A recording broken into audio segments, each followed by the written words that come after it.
to the republic for which it stands, one nation, under God, indivisible, with liberty and justice for all. Guns, self-defense, concealed carry. This is the Patriot Defense Podcast.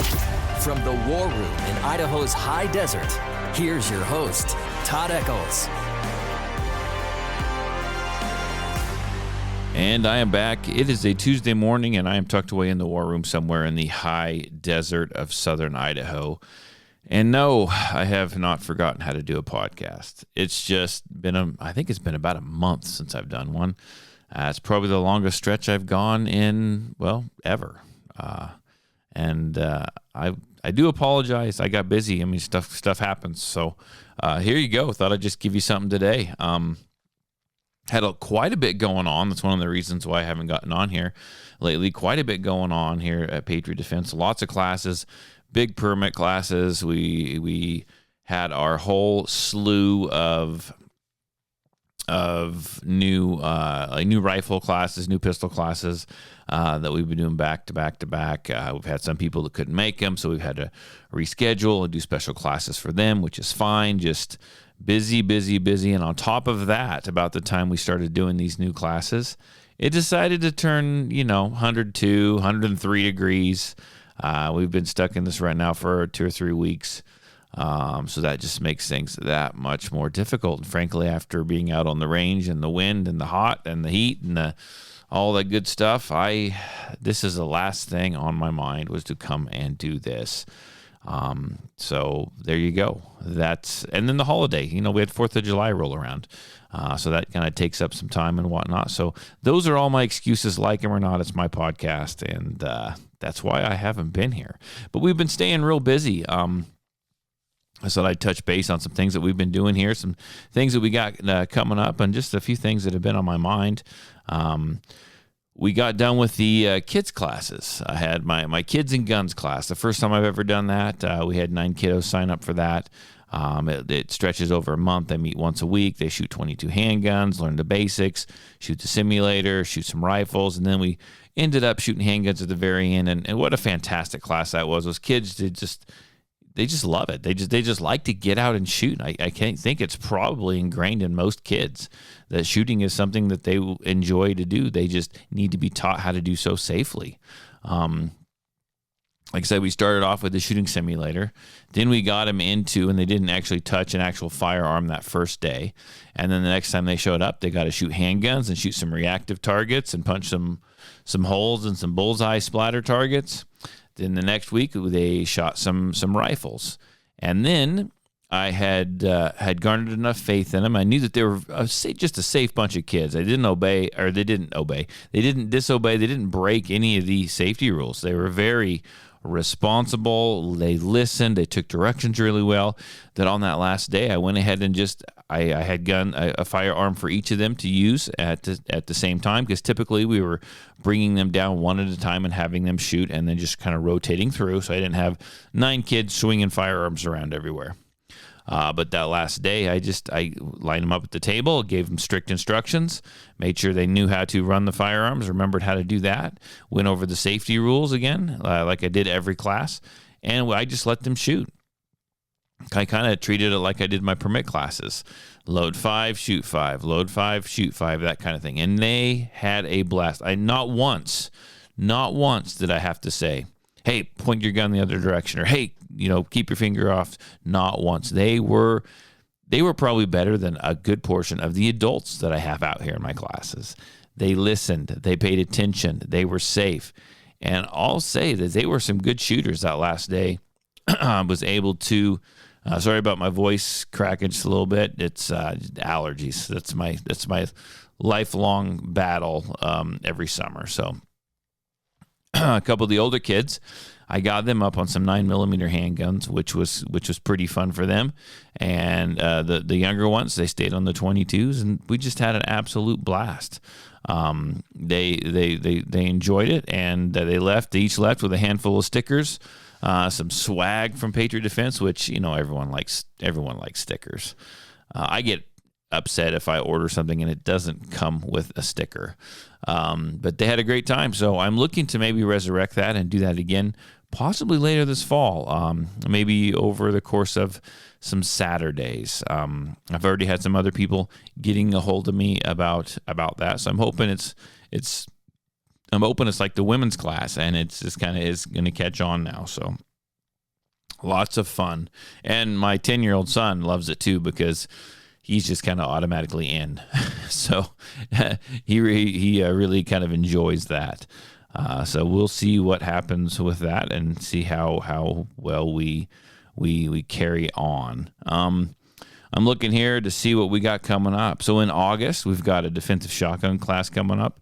And I know that, there's a lot of people listen to this show that aren't from around here. But if you are in the area, go check out our Facebook page. You can see the sign up, the registration for the defensive shotgun class coming up in August. And I just set up yesterday. It really hasn't. I put it on social media. I haven't actually emailed it out to people yet in the newsletter. But I've got a defensive pistol class coming up as well. I believe it's the weekend before the shotgun class. I'll have to take a look, but I think that's how I got it set up. Now, those two classes don't go hand in hand. That's just kind of an extra one-off defensive pistol class.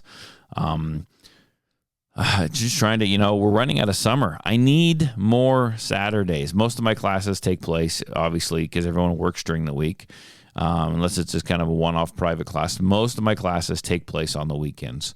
And I'm finding that between permit classes and these other bigger classes that I've been doing, I need more Saturdays. There's just only so much time in the summer where I can have a class. So I either need to come up with a way to make more weekends in the summer, make more Saturdays in the summer, or I need to charge more, I guess. I don't know.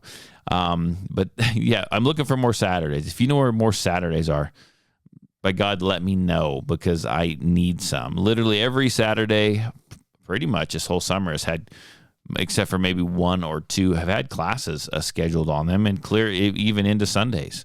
So I'm not complaining. It's been a good summer.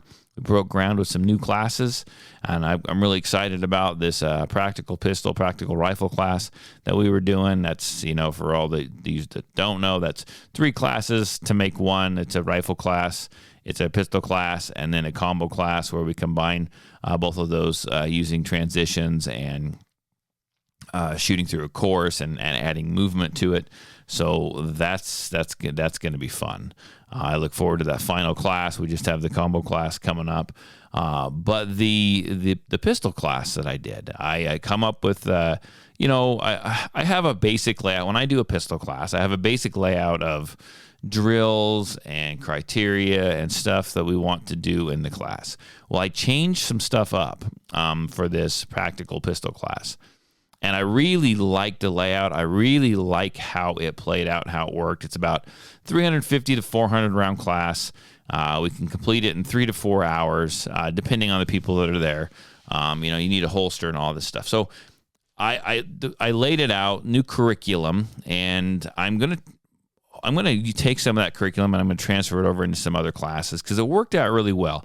And one of the key things that a lot of people that actually this class focuses on, that a lot of people, people just want to go quick. They want to go fast. They want to get to the point. They want to learn something really, really fast and then just move on. And that's not the way that it works. It's all about repeat, right? You have to be repetitive. You have to do it over and over and over and over again to learn it, to get to know it. And the way I have this class set up, it's a lot of repeating, a lot of doing stuff over and over and over and over again, from when you learn the draw to using the draw for every drill after that, to holstering, reholstering, that kind of stuff. And it just drives that home. You get so many reps, it's hard not to get good at it. So many reps, it's hard not to get good at it. And what else do you learn in that class? You learned that the gear that you bring to class, that belt, that holster, that firearm, those mags, maybe those mag holders or maybe you're carrying your mags in your pocket, which is fine as well. You learn because you get to use that stuff repeatedly over and over and over again in that class, all within a couple hours. That you learn whether or not your gear is going to hold up, whether it's going to work. whether that's the right place or not the right place. You get to do, to hold those mags or to hold that holster. You get to learn and develop those neural pathways and that muscle memory to see if it actually works. Fantastic class. I really enjoy. In fact, I've used that same criteria and those same methods that I came up with on a couple other even private classes that I've had this year. And man, what fun, what difference you can see from the shooters, the difference from when they start to when that class is over. They've shot a bunch of rounds, they've used their gear, they get good, they get quick, they get smooth, they get more confident. I really look forward to using some of this curriculum and combining with some other things in the future. So just know that when you go out and train, it's not always sexy, right? It's not always this fast, fun, sexy, whatever. It might be 100 rounds of the 50-50 drill. It might be 100 rounds of drawing and firing the gun one round at a time, right? That's what it might be. And you know what? You're not always going to be 50 yards from the target, right? You're typically, that's what surprises a lot of people. When they go and they train, when they go and then do these things, they show up and they go, man, I'm really close to the target. Well, that's where you should train. You should train up close, and then you can move back. I just get so sick of hearing that. Man, we're awful close. Like anyone can hit the target. Yeah, let's watch you shoot, because chances are you can't. And you can't do it repeatedly, and you can't do it quickly, and you can't do it efficiently. And you need to just show up to class. You need to do what we're doing, and then and see and better yourself. Okay, you can, most of your pistol classes, honestly, you can do anything pistol wise. You can learn the skills, and most of the stuff you can do is going to be within 4 to 7 yards, and that's typically more closer to like 5 yards, right? That's where you're going to learn. That's where you're going to train, and then you can work on stuff further out. But that all translates. But work up close. Work up close, get the hits, work on the trigger press, work on the fundamentals, work on the draw stroke, all that stuff, and then you can do it better and quicker, further away from the target as well. But just know, training is fun, but some of the stuff that you really have to learn is boring, and it's all about being repetitive and repeating it over and over and over again. And then you can take another class and build off of that, and you can add movement, add this and add that. And I know this podcast sounds like it's going all over the place, because it is. I just have a lot on my mind. It's been a freaking month since I've been on here. So I'm pretty excited about this. And I just want to let people know, don't show up. This isn't John Wick. Well, I mean, it's going to get you good, like maybe John Wick, right? But it's not the sexy John Wick style training. You have to put in the time and the effort on the basics and get that dialed in and solid before you can move on. And I have had some people come and take these classes, and I have to take them aside. And I'm not picking on him. And if he listens to this podcast, he knows I'm going to be talking about him. And again, I'm not picking on him. But I had pull him aside and say, you're going to get out of this class what you want. You need to slow down. Slow down. It'll make you a better shooter. Slow down, dial it in. You will become a better shooter. Okay? Don't rush it. Don't push it. Slow it down. Slow is smooth, smooth is fast. I know you've heard that everywhere before, but that is the truth. So, okay, let's touch on some other things, and this gentleman might be listening to the podcast as well. And again, I'm not picking on this guy, but we had a gun in class, a new gun blow up in class. It was a brand new 1911. I didn't have very many rounds through it. I'm not sure exactly how many, but it was relatively new. And the gentleman was shooting reloads in it, and the gun went kaboom. And it's the second one I've had in a couple years. First one has something to do with factory ammo. This one had to do with reloads.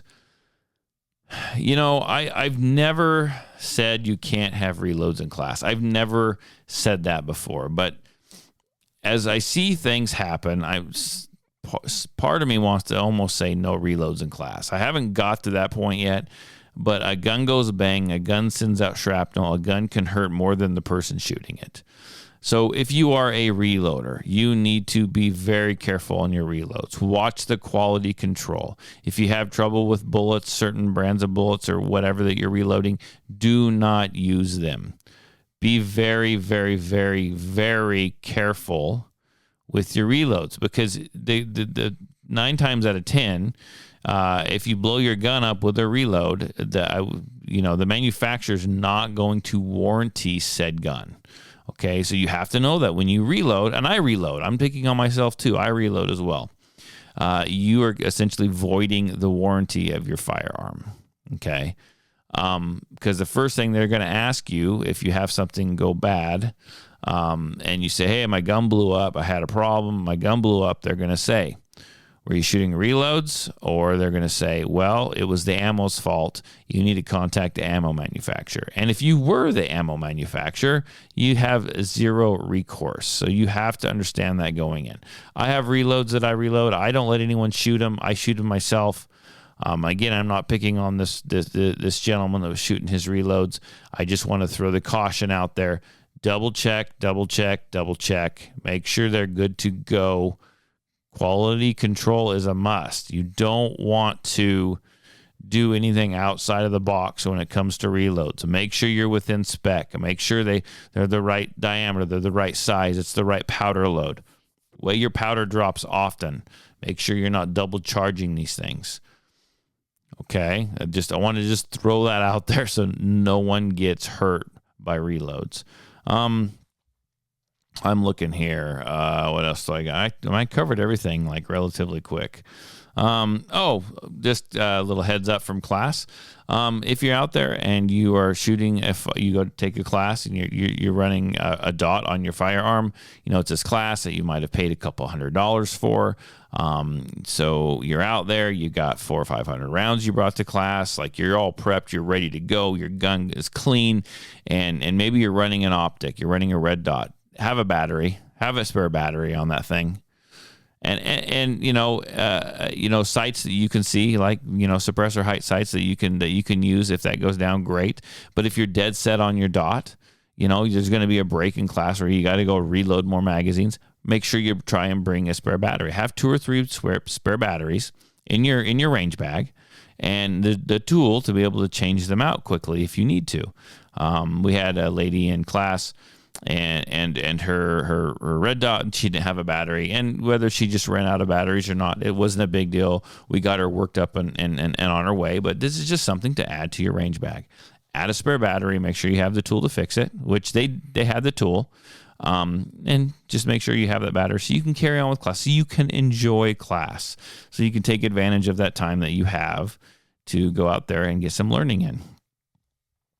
That's probably the most important thing. You've invested, you spent money. Now make it count. Have everything prepared and ready. Now, when I go and take classes, which it's been a few years, I need to get back after it. So probably next year I will look into going and taking some more continuing ed classes. I actually take 2 firearms. I know not everyone has 2 firearms, but I actually take 2 firearms. So if something goes horribly wrong with the firearm I'm using, I have a spare gun. I have another gun that I can use. I have another holster for it. In fact, that's for a while. That's why I had 2 VP9s. I did recently just sell the extra VP9 that I wasn't using, but that's why I had 2 VP9s. It's because I would take them both and I went to class, and I essentially had a clone of that gun. I had it set up the same way. Same size palm swells, back straps, the same rubber hoe grip on it, the same everything. The only thing it didn't have was one was irons, one was an optic. That's the only difference it was, but it had the same trigger, it had the same, you name it, it had the same everything. And that's kind of essentially why I had those 2 guns. And, they fit the same holster, so I was good to go if I had something happen in one of my continuing ed classes. But that's just an idea, just something to kind of throw out there. What else? If you are going to go take a class, and you go take a class where you are drawing from a holster, right? Make sure that it's, the classes that I've been doing have been an outside the waistband style holster. And We do that because that's the easiest, safest way to do it. And then when we learn that, we can go from concealment later on. But make sure it's a holster that maybe you use, and it's the gun that you carry. That would be phenomenal, right? So you can put time and effort behind that equipment, behind that firearm, and make sure stuff's going to work out well for you. I know that we've had some students in class lately where they're out there and like, ooh, this isn't working. Oh, I need a belt. Ooh, this holster sucks, or whatever it might be. Stuff gets challenged, stuff gets used, and then decisions are made whether or not to proceed with that or buy new gear. It's just one of the things. That's why we train. We train to be ready, and you got to test your gear. You got to test your abilities, and you have to improve on both of them typically. So it's just something to keep an eye on. But okay, well, I'm going to let you guys go. I do have some more classes I got to get ready for today. Just thought I'd jump in here really quick while I had a few minutes. Sorry it's so short. Apologies, and more apologies. That's kind of usually what I do when I do a podcast, but there you go. If you listen to the podcast and you do like it and you are still here listening to the podcast, I do appreciate it. Share it with your family, share it with your friends. You can always call me. You can text me, area code 620-794-6223. It's area code 620-794-6223. Call me, text me with questions, call me and text me with stories. Just say hi. You're more than welcome to find me on Instagram under Patriot Defense 13. You can find me on Facebook under Patriot Defense. You can find me on TikTok. You can anywhere that you can find anyone on all social medias or all podcast platforms. You can find Patriot Defense. Just look around. If you can't find me, go ahead and text me. Ask. I'll send you a link. Anyhow, you guys have a great week. Talk to you later. Bye.